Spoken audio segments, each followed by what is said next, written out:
and welcome to WION World is One. You're with me, Katie Pilbeam. We're broadcasting live from London this hour. We're going to get straight to the headlines. India's Prime Minister Narendra Modi underlines country's willingness to emerge as a trusted semiconductor industry partner, reiterating India is keen to be the world's chip supplier.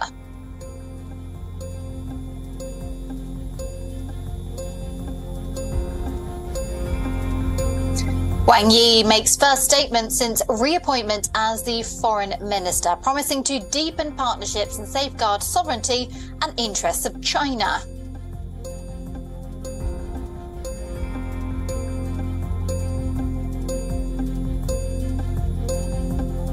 Strong winds and heavy rainfall lashed Taiwan-controlled islands located off China's coast as Typhoon Doksuri passed through the region.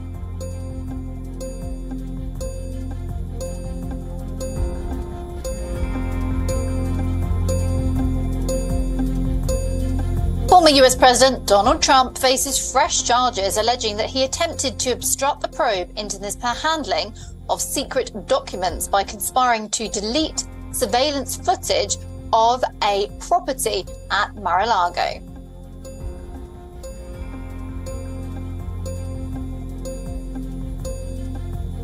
Australia take an important step towards a first series win in England since 2001. The visitors end day one of the Oval Test at 61-1 after bowling out the Three Lions for 283.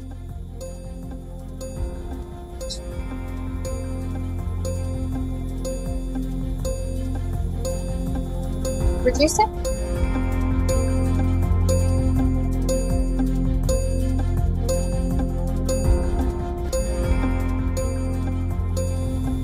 Well, we start with the illegal situation in the UK in regards to what's called illegal migration.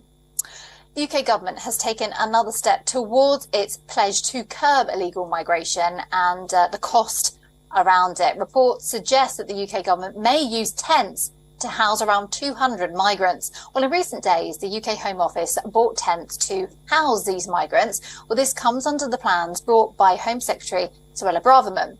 Now, last year, the UK government came up with a similar plan to house migrants. The number of temporary tents was set up in the grounds of a former army barracks. Now, the number of temporary tents, as I say, they were set up in former army barracks. Now, later on, the Home Office employees reported that the conditions of these accommodations deteriorated with each passing day. The tents became overcrowded with the time. People slept with mats on the floor, and most of them did not even receive access to fresh air even. Now, the previous tents were not designed to be used for more than a few days, and reports suggest that the new tents will be accommodated with more portable toilets and showers and heating for these people. Now, a similar situation was proposed during the government of Boris Johnson, but officials rejected the plan due to fears it would lead to legal challenges. Well, the Home Office has not confirmed this plan, but it is firm on its decision to find alternative housing options for migrants. Now, the current UK Prime Minister, Rishi Sunak, has prioritised his desire to curb illegal migration crossings through small boats. Last year, more than 47,000 people arrived in the UK by small boats, and 51% of the arrivals took place in August, September and October.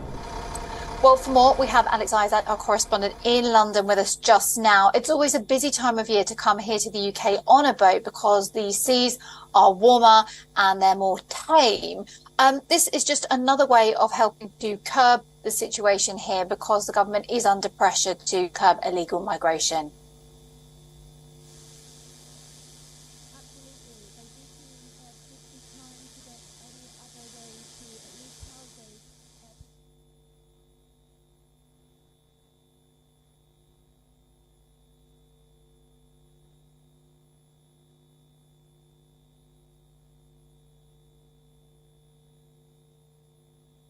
Apologies, we are having difficulty with the audio just now. So let's maybe reiterate on this story and take you through some of the facts that we have. So the UK government, it has now taken another step towards its pledge to curb illegal migration and the cost around it. Now, reports suggest that the UK government may use tents to house around 200 migrants.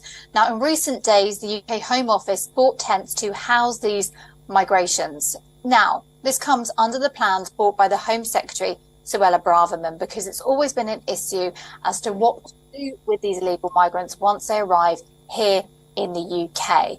Now, the number of temporary tents were set up in the grounds of a former army barracks. So right now, the government is trying to deal with the fact that we have more illegal migration coming into the UK and where to house people. We have our correspondent Alex Isaac back with us just now, having a few technical challenges today, but glad to have you back with us. So as I was saying, the latest plan, as we're hearing, it's not been confirmed, it must be said, but these are reports that the government is going to be using tents to house these so-called illegal migrants. Yes, apologies for that issue earlier. What we do understand is that that there are these tents that have been purchased, but we're not sure where they are going to be. Of course, there's also the Bibby Stockholm barge that has already accepted some migrants on board. That was on Tuesday, and they are expected to hear of housing anyone in temporary accommodation. Of course, when we had the issues at the airport in Marsden down in Kent, there was this outbreak of tuberculosis. So there is a real concern about these human rights issues, but there doesn't seem to be another alternative at the moment. There are people within the UK who are protesting that they have been overwhelmed by these illegal migrants coming over, especially down in Portland where Bibby Stockholm is currently docked. And at the moment, if people are continuing to come over, and we're expecting more of an influx, as you rightly say, with the tides coming over between August, September and October, it's warmer weather, it's calmer on the seas, and so more people will come. And it doesn't seem to be any kind of deterrent at the moment. So ultimately, all the government can do is try and house some of the people that are coming over and push through their migration bill, which is still not law yet. And we still don't really know the details, the ins and outs specifically of what will happen to people who have come over illegally. But ultimately, it comes down to anyone who is looking for safe passage, that they still need to ensure that they are getting safe passage and they are getting heard as well. And they're getting the financial aid that they need, because that is what the UK has promised, and that is what they want. But they just don't want people coming over if they are trying to get these financial benefits. And at the moment, these tents are just another temporary situation, but they don't seem to. The government doesn't seem to have an actual fix, a long-term fix, but neither does the opposition. No one else seems to be giving an alternative. So we are going to be hearing more, no doubt, about other temporary messages, temporary accommodation, and going forward.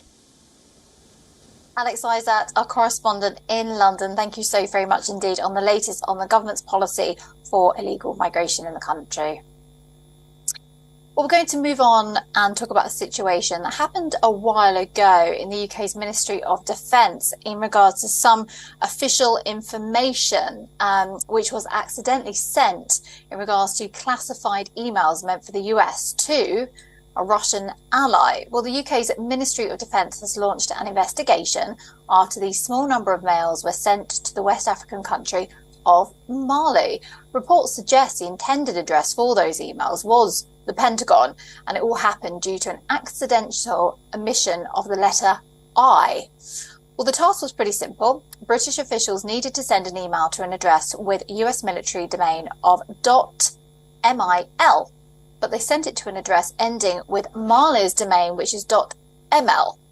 Now, according to a spokesperson for the Ministry of Defence, the ministry is currently undertaking a programme of work to improve information management and the control of sensitive information.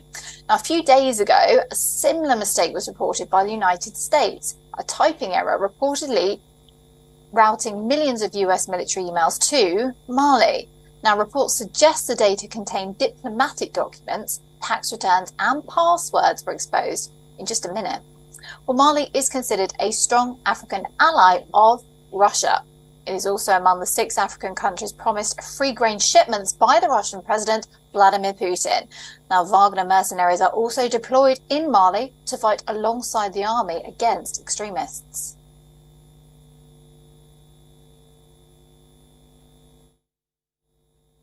Peter Flavel, the head of NatWest private banking arm Coutts Bank, has resigned. His resignation marks the exit of a second top executive to quit the group. were over the row related to the account closure of the former Brexiteer, well, he's still a Brexiteer, Nigel Farage. Now, Peter Flavel held the position of chief executive of Coutts since March 2016. In a statement by the new CEO, Flavel stepped down by mutual consent with immediate effect. Well, Flavel too released a statement where he said, in the handling of Farage's case, the bank has fallen below the high standards of personal service. Well, the row started after the Alison Rose CEO of NatWest Bank was forced to quit, and the decision came after she admitted to leaking information about the populist politician Nigel Farage to the BBC. Now, earlier it was revealed that she was the source of an inaccurate BBC report about Farage's bank account in Coutts Bank. She discussed the former Brexit Party leader's Farage's ties of the bank with a journalist. Now, in its inaccurate report, the BBC claimed Farage's account is being closed because he's not able to meet the wealth threshold for the Coutts Bank. Now, Farage said that Coutts Bank did not give him a reason after they decided to close his account. However, later on, Farage claimed that he obtained a document. This raised concerns that the former Brexit leader is xenophobic and racist. At least that's what the bank was saying. And that the bank may face a reputational risk if Farage continues to be their customer because of those views that they were saying he had. Now, Coutts Bank is a 331-year-old institution, and it caters for the rich and the famous and the royal. Well, the client list ranges from Emma Watson to the late Queen Elizabeth II. One needs to maintain a threshold of $3.8 million to continue the bank's service. And reports suggest the bank proves itself on every point in order to be a true private bank. And some customers have suggested the officials in the bank have provided them with last-minute concert tickets to even fulfill their quest to have an elephant in their reception.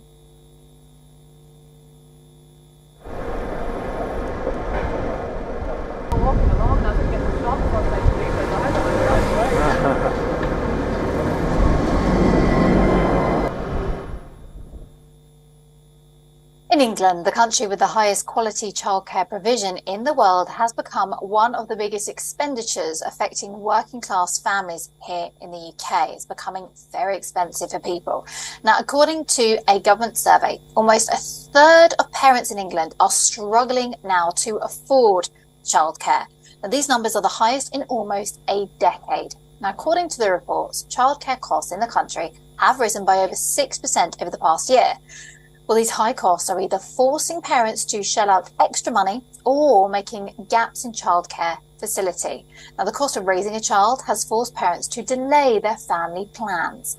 This in turn is leaving disadvantaged children at risk of missing out. Now, the government survey highlights that there has been an increase in parents saying that they had difficulties finding a suitable childcare place.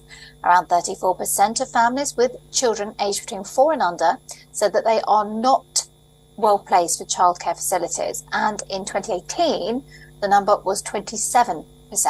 So the government data also underlines fewer children aged above 5 are attending childcare now. The data suggests that a big portion of children aged between 5 to 11 years old are getting informal childcare, meaning that they're being looked after, for example, by a grandparent or another member of the family. Almost 2/3 of the parents questioned during the survey said they are not able to pay for childcare. Now, on the other hand, the survey also sheds light on finding the right nurseries for their child. The British government, which is going through a rough patch with its economy, has taken cognizance of the childcare affordability crisis. It's set to make a big investment in childcare, doubling the investment amount from £4 billion to £8 billion over the next few years. Now, according to the new childcare plan, by 2025, working parents will be able to claim 30 hours of free childcare a week for at least 38 weeks of the year. Now, this initiative is estimated to save a working parent an average of £6,500 every single year.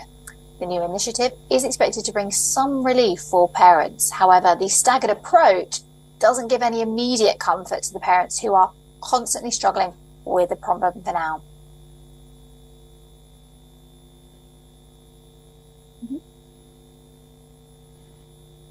Okay, let's get to the latest on the Israel story for now, because protesters, they continue to camp outside the Israeli parliament after a law restricting the Supreme Court powers was passed earlier on this week. Now, the plans are being pushed by Netanyahu and his right-wing government. They have spurred months of unprecedented protests in the country, opening up a deep divide in Israeli society and strained the support of some of his closest loyalists as well. Now, opposition parties in Israel called to protect the country's democracy and argued that the current administration's control of the Knesset represents a departure from the standards of Israeli parliamentary democracy. Thousands of Israelis oppose a judicial overhaul. They took to the streets against the trimming of the Supreme Court's powers. Protesters expressed their concern for the integrity of Israel's 75-year-old democracy. I'm here to continue demonstrating against this horrible government. We will not let them continue with the judicial overhaul. The passing of this draconic law will not stand the Supreme Court, and we have trust in the Supreme Court to cancel this law. At the same time, we will not stop demonstrating against this government, against its plans, and against the collapse of the Israeli economy, the Israeli security, and the Israeli united strength that has kept us such a strong country for 75 years. Well, earlier, Israel's President Isaac Herzog had urged the agitators to refrain from violence, using the occasion of a Jewish fast on Thursday to reconcile. However, protesters said they would be out in force again when the fast ended at sunset. Prime Minister Netanyahu says that the new reforms will balance out government branches. However, protesters argue, though, that is pushing the curb to independence of the country's apex courts to escape from his corruption troubles. Now, moreover, the ongoing situation is increasing domestic political uncertainty and is also causing lower economic growth for Israel this year. Now, on the other hand, the military has acknowledged an increase in requests to abstain from service. It is expected that the protests will likely continue to grow in intensity as all factions of Israeli society, including army reservists and doctors, have all cautioned against the changes in recent days.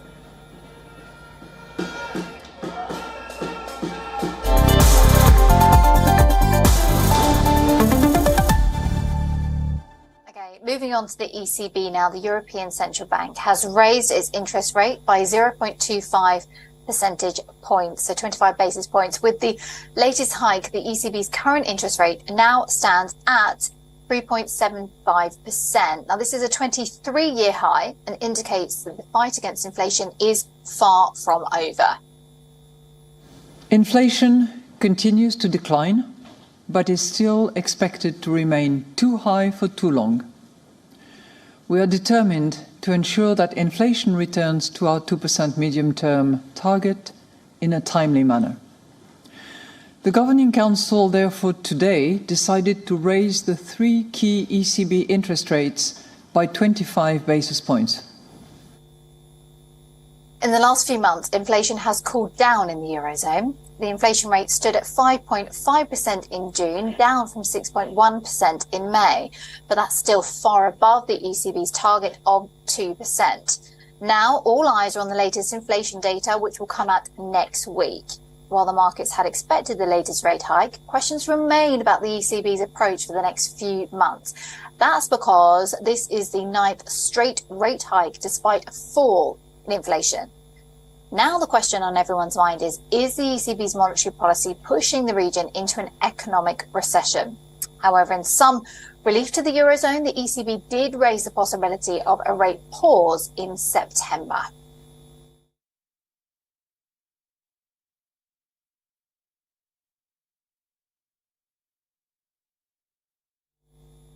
Indian filmmaker Nitesh Tiwari's movie Bawal has been facing severe criticism since the release of its trailer. Well, at this time, it's managed to upset a few Jewish human rights groups. Find out more in our next report on this one. Madame Tussauds revealed the new wax figure of Beyonce in New York recently. The figure is a recreation of Queen Bey's ensemble from a 2018 Coachella performance, where she made history as the first black woman to headline the festival. Creating the wax sculpture took a team of 20 Madame Tussauds artists, sculptors and designers 6 months to complete. The figure was debuted at Edge, an outdoor skytech with the New York City skyline as a backdrop. Arctic Monkeys, Young Fathers and J Hus are all nominated for the 2023 Mercury Prize, which celebrates the best British and Irish albums of the year. The Arctics made the shortlist for the 5th time with The Car, tying them with Radiohead as the most nominated act in the award's 32-year history. The Sheffield band previously won in 2006 for their debut, Whatever People Say, That's What I'm Not. Their rivals this year include Jessie Ware and... Well, the countdown for the ICC Men's ODI World Cup is underway now, and there are just 2.5 months to go for the action to begin in India. Well, we will be having a look now and seeing what the latest will be, because Eoin Morgan won't be spearheading the Three Lions title defence after retiring from international cricket in 2022. But he sets up the tournament and picks his favourites in an exclusive interview with WION Sports editor. Listen in. In 2019, when you went into the World Cup, England was sort of the form team. Now you're heading into this World Cup, not much ODI cricket has been played. Who do you think, in your opinion, are the teams who will contend at the business end? When it comes to the business end of the tournament, coming back to your question, I have no doubt that England will be there. I have no doubt that India will be there. And the other teams that I would probably see, potentially lifting the trophy would be Australia and Pakistan. Two very, very strong teams, two contenders when it comes to big competitions. And they have a lot of talent to work with. Playing cricket in India, particularly the 50-over format, you need to have all bases covered. And I would say those four teams do. There's been a lot of talk about India's failure not to win an ICC event. We've sort of been contending, I alluded to it, with New Zealand. As someone who's sort of pioneered England's reset, what would your advice be to the Indian cricket team as it heads into home World Cup? I hear they're an excellent cricket team that I believe will be favourites going into the World Cup. And you don't have to rewind the clock that far to when MS Dhoni was captain back in 2011, and that magical moment for all Indian fans out there where he hit the ball down over the long on for 6 and India lifted the trophy. So again, home advantage is quite a key thing. If you were to advise anything, you would say engage with the people that were there and were leaders throughout that journey and probably pick their brain. But the likes of Virat Kohli played in that team and has first-hand experience of what it is like. So it's going to be a hell of a tournament that I'm looking forward to being out there watching and hoping India don't have too much luck. I hope England lift the trophy. Okay. The ICC Men's ODI World Cup gets underway in 2.5 months.